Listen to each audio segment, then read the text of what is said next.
આજરોજ ઝાલાવાડ લેવા પાટીદાર સમાજ કેળવણી મંડળ સંચાલિત 37મા સમૂહ લગ્નનું આયોજન કરવામાં આવ્યું છે, જેમાં 43 નવયુગલો આ સમૂહ લગ્નમાં જોડાયા છે।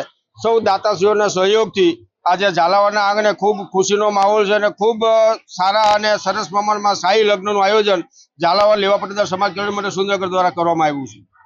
શું બદલાવ છે આ સમયમાં અમે એવો એક બદલાવ લાવ્યા છે કે ઘણી બધા દીકરીઓના મા બાપ શરત મૂકતા હોય છે કે અમે ખેતીવાડીમાં અમારી દીકરી નહીં મોકલીએ, તો બધી જ બહેનો માટે અમે સીવણ સંચા સિલાઈ મશીન આપવાનું નક્કી કર્યું છે, જેથી કરીને બહેનો ઘેર બેઠા પણ પોતાનો રોજગાર વ્યવસાય ચલાવી શકે। 30મા સમૂહ લગ્નનું આયોજન થઈ રહ્યું છે, ત્યારે ભવ્ય લગ્નની આયોજનની તૈયારી થઈ રહી છે। 43 લગ્ન છે, જેની અંદર જે નવ દંપતીઓ છે એને જે કોઈ પણ વસ્તુ ઘટતી ન હોય એવો સમાજના ટ્રસ્ટીઓ, સમાજના આગેવાનો, સમાજના પ્રમુખશ્રી એમના બધાની આયોજનથી આ સારું કાર્ય થઈ રહ્યું છે।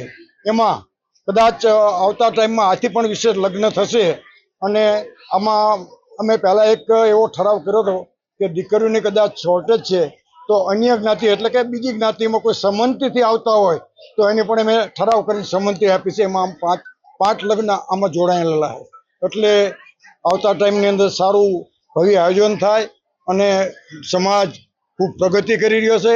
આજે સમાજની અંદર શિક્ષણ પ્રત્યે પણ સારા ગૃહપતિ, સારા ગૃહમાતા, સારા રસોઈયા અને શિક્ષકો પણ 100%ના રિઝલ્ટ તરફ કામ કરી રહ્યા છે અને આ પ્રમુખશ્રી પોતે સ્કૂલ ચલાવે એના માર્ગદર્શન નીચે શિક્ષકોને રોજ ગાઈડલાઈન આપવામાં આવે છે, એટલે સંસ્થા ખૂબ આગળ વધી રહી છે। આવતા ટાઈમમાં પણ સારું કાર્ય કરશે એવું અમારી સમંતિક અથવા ઈચ્છા છે।